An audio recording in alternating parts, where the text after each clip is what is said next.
reaction namin, we're prepared naman. We're ready to answer in the proper venue. And i-clarify ko lang din na yung order ng BIR is simply a LOA, letter of authority pa lang po yun. Baka kasi may misconception sa public eh. Letter of authority is the very preliminary phase po of a tax audit.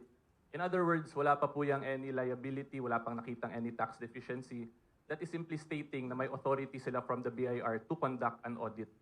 Yun ang gusto ko lang din i-clarify kasi baka nami-misinterpret ng tao na akala nila porket nag-issue ng ilolowa kayo, automatic may tax evasion na nangyari or ganyan. Wala pong ganun. This is preliminary pa lang po. This is determining pa lang whether or not may authority ba to conduct an audit. Yun lang po yung purpose ng LOA. Pero ano ba sir yung purpose nun? Ano ba yung specific na titignan? Bakit nila kailangan na mag-tax audit?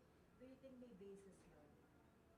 Well, that's the prerogative of BIR, kung ano yung basis nila. We cannot speak for them kung ano. Basta yung sa amin lang, we are prepared naman to answer once we receive the actual letters of authority. Prepared po si Attorney Manso yan.